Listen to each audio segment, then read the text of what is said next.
نماز جنازہ فرض کفایہ ہے، یعنی کوئی ایک بھی ادا کر لے تو سب بر الذمہ ہو گئے، ورنہ جن جن کو خبر پہنچی تھی اور نہیں آئے وہ سب گناہ گار ہوں گے۔ اس کے لیے جماعت شرط نہیں، ایک شخص بھی پڑھ لے تو فرض ادا ہو گیا، اس کی فرضیت کا انکار کفر ہے۔ نماز جنازہ میں 2 رکن اور 3 سنتیں ہیں۔ 2 رکن یہ ہیں: 4 بار اللہ اکبر کہنا اور قیام کرنا، قیام یعنی کھڑے ہونا، اور 4 بار اللہ اکبر کہنا، یہ تکبیریں ہیں جو ہم 4 مرتبہ پڑھیں گے یا کہتے ہیں۔ اس میں 3 سنتیں مؤکدہ ہیں جو یہ ہیں: ثنا پڑھنا، پہلی ثنا پڑھنا، سبحانک اللہم و بحمدک و تبارک اسمک و تعالی جدک و جل ثناؤک و لا الہ غیرک۔ اس میں صرف آپ نے یہ جو میں نے پڑھا ہے اس کا اضافہ کرنا ہے۔ اور اس کے بعد دوسرا ہے درود شریف پڑھنا، درود شریف وہی جو درود ابراہیم ہم پڑھتے ہیں وہی آپ اس میں پڑھیں گے۔ اور تیسری جو سنت ہے وہ ہے دعائے مغفرت، وہ میں آپ کو بتاؤں گا، وہ اس میں میں پکچر شیئر کروں گا، وہاں سے آپ دیکھ کر پڑھ سکتے ہیں، یاد بھی کر سکتے ہیں۔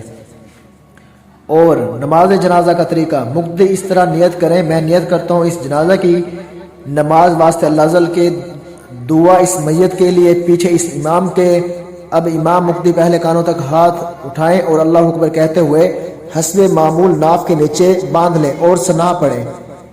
اس میں ثنا جس طرح میں نے بتایا آپ نے ویسے ہی پڑھنا ہے، وجل ثناؤک و لا الہ غیرک پڑھنا ہے، باقی ثنا جو ہم پڑھتے ہیں نماز میں وہی ہے۔ اس کے بعد آپ نے اس میں ایک ہی مرتبہ آپ نے تکبیر جو پہلی پڑھیں گے اس میں ایک ہی مرتبہ آپ نے تکبیر پڑھ کر ہاتھ ناف کے نیچے باندھ لینے ہیں۔ اس کے بعد جو دوسری تکبیر ہوگی اس میں جتنی بھی تکبیریں ہوں گی آپ نے ہاتھ نہیں اٹھانے بلکہ زبان سے ہی تکبیر پڑھنی ہے، اور ہاتھ آپ نے اپنے بندھے ہی رہنے دینے ہیں۔ اور پھر جو ہے نا آپ نے بالغ مرد ہے یا عورت ہے اس کی ایک ہی دعا ہے وہ آپ نے پڑھنی ہوگی۔ بالغ مرد اور عورت کے جنازے کی ایک ہی دعا ہوتی ہے، وہ بھی میں آپ کو بتاؤں گا وہ آپ نے کیسے پڑھنی ہے۔ اور اسی طرح نابالغ لڑکا ہے نابالغ لڑکی ہے، ان دونوں کی جو دعا ہے وہ الگ الگ ہے، نابالغ لڑکی کی دعا اور ہے، نابالغ لڑکے کی دعا اور ہے۔ تو اس میں سیکھنے کے لیے ٹائم ہونا چاہیے، کوئی مشکل نہیں ہے۔